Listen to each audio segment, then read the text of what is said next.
President Donald Trump's first week in his second term ended with a visit to the fire-ravaged Los Angeles area and getting a handshake from an unlikely ally, California Governor Gavin Newsom, the two coming together for a common cause. Unity. It's been a central theme to our country's two most recent presidents.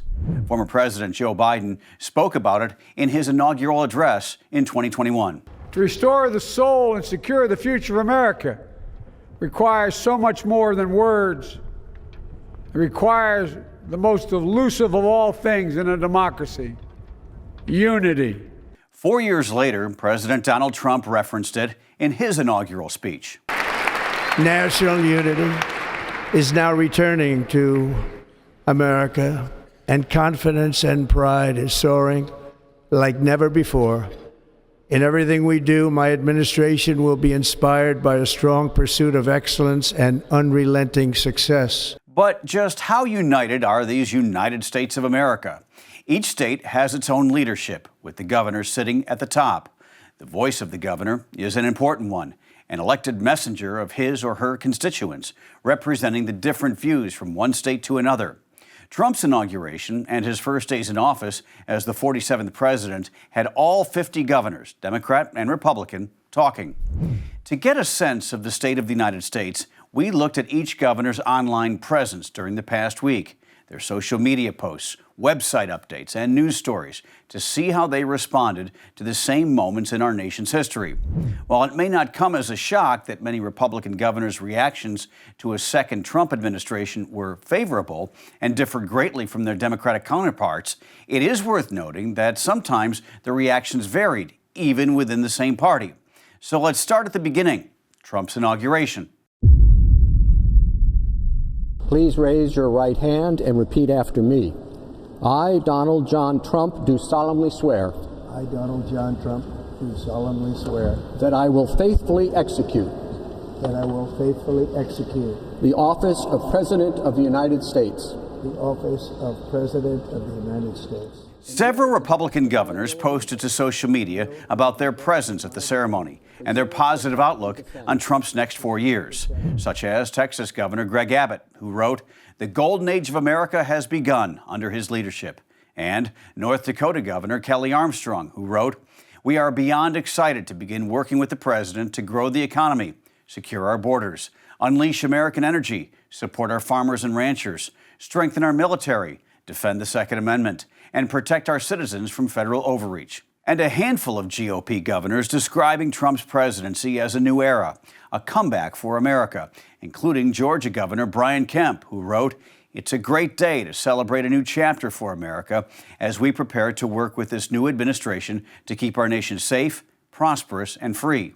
And while these social posts only allude to the previous administration, Vermont's Republican Governor Phil Scott mentioned the former president by name, writing, "It's my hope the new administration and new Congress use the peaceful transfer of power as an opportunity to start fresh, work together, and collaborate to the benefit of all Americans. I also want to extend my appreciation to President Biden and Vice President Harris for their service to our nation."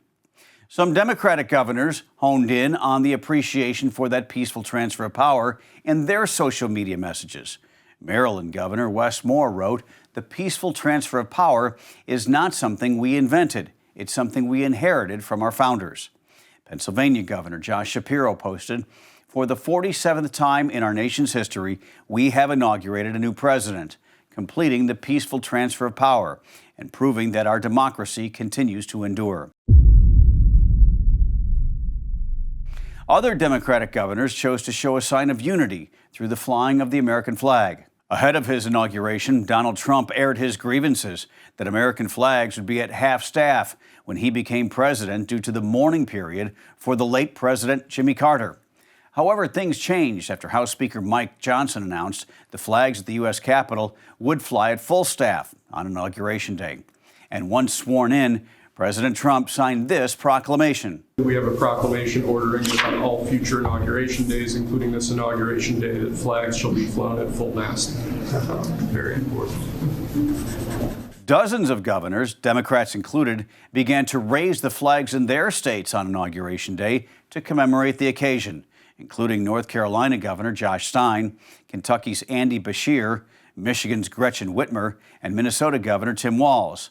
Though, as KARE 11 News reported, the former Democratic vice presidential candidate issued his order less than an hour before the flags were to be lowered once again. And others, like Kansas Governor Laura Kelly, kept their flags as is, saying, while Governor Laura Kelly continues with her directive that flags throughout Kansas remain at half-staff in honor of former President Jimmy Carter's passing, she wishes to congratulate President Trump ahead of his inauguration. Once in office, President Trump took little time to use his presidential powers, signing a series of executive orders on topics ranging from illegal immigration, energy, and diversity.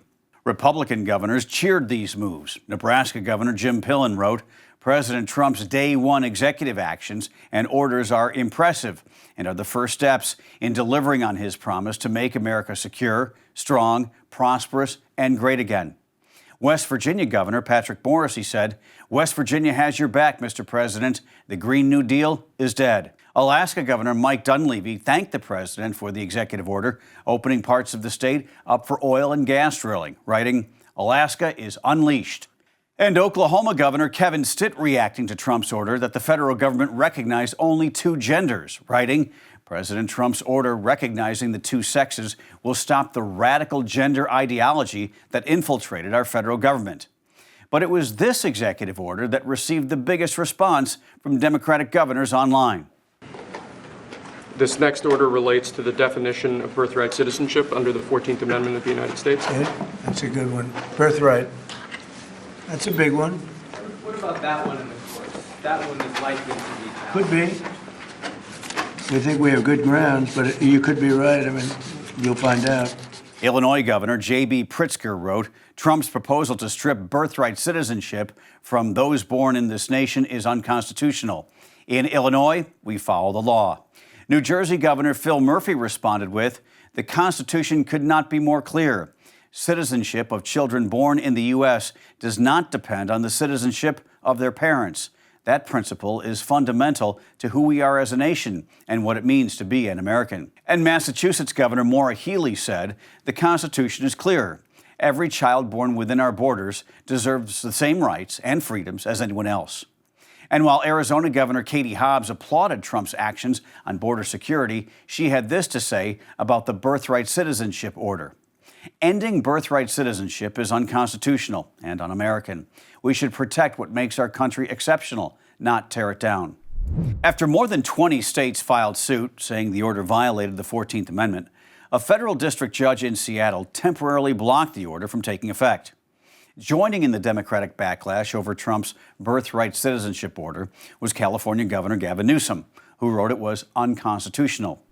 He also reacted to Trump pulling the U.S. out of the Paris Climate Agreement, posting images of the deadly wildfires that devastated Southern California, writing, if you don't believe in science, believe your own damn eyes, end quote. The words of these governors, Republican and Democratic, show that the country does not always form one view. As the Los Angeles Times columnist wrote last year, unity does not mean being silent. Despite disagreements, there are signs that unity, when Americans with differing viewpoints come together for a common purpose, can be achieved in these United States. For more unbiased updates, download the Straight Arrow News app. For Straight Arrow News, I'm Craig DeGrelli.